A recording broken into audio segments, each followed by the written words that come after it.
Hey guys, it's Dom from Mobile Dom, and today I'm doing another filament review, and it's another Real-Filaments filament review, except this time it's on PETG. Let's get started. So, as you can see, it's the same box as all the other filaments come in. It doesn't say, I mean, I've written translucent PETG on the box, but it actually says on the barcode what material you've got. Open it up, exactly the same.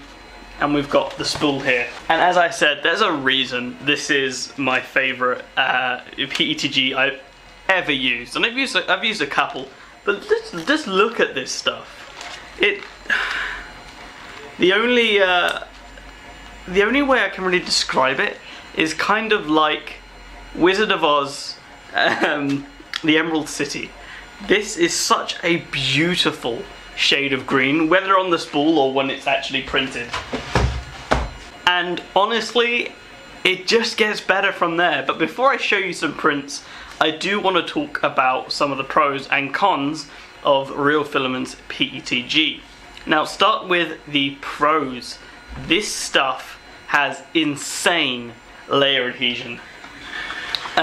First thing is this vase. So just like the last time, this is the Quantum Monochromatic vase from Devin Montes from the Make Anything YouTube channel, and show you this trick I learned in the last video. Yeah, look at that focus. Look at this colour, so good. But the layer adhesion between, but this is in vase mode. This is a single wall. It's 0.4mm nozzle, and I think 150 or 200 microns. I should really start writing what they are on the bottom. But the layer adhesion on this stuff is insane. The next pro is similar to PLA, it's the printing range. So whilst they say their PETG ranges from 190 to 245, which is an insane range, anything you print at 190 will not look the same as what you print at 245. I've had the most success printing this at 225 or 230 degrees. Anything lower, it tends to, I don't know, at least on my system, it tends to just look a bit cloudy and a bit meh. I'd rather pump up the extrusion temperature just a tiny bit and get these amazing prints. So like I said, they say 190 to 245, which is a super broad range, but I tend to print at 225 or 230, and that is what all of the things you will see have been printed on. And the last of the pros is the price. It is more expensive than the PLAs, so the PLAs were either 17 or 22, and I think they're settling around the 22 price now. These tend to be closer to 24 or 25 pounds, but again, the quality of filament you're getting at that is just unbelievable. Again, this is not the first PETG I've had from Real-Filaments, and nor is it the first PETG I've had, but honestly, it's just so nice. It's really well bound, apart from the edges, as I said in the PLA review, but it's just amazing. Now let's talk about some of the cons, and the biggest, without a shadow of a doubt, is warping. PETG can really warp if you either haven't got a good bed temperature or good bed surface. A couple of times I've started a print on masking tape. The masking tape's really well stuck down, there's loads of glue stick on the bed, and the print will stick, and I'll come back in a couple hours, and the pressure from the piece trying to contract and warp has lifted the masking tape off the bed. So the print is still stuck to the masking tape, but the masking tape has moved from the aluminium bed. So that's something I've started to print PETGs on bare aluminium with some either glue stick or magic glue or something like that. But it's worth noting, I am getting some build tack in, and I hear PETG sticks really well to that stuff, so I'll let you know. And the last con, which isn't really much of a con, it's just kind of an inconvenience. PETG is really slippery. Not quite nylon slippery, But if you're trying to like push it through the extruder, especially on a Bowden extruder like my printers are, you will more than likely have it slip out your hand, slip through pliers. It's a really slippery filament, so just thought I'd let you know. Alright, now I do want to show you some prints. So first off, again, is this monochromatic vase. There we go. This vase is just absolutely stunning. I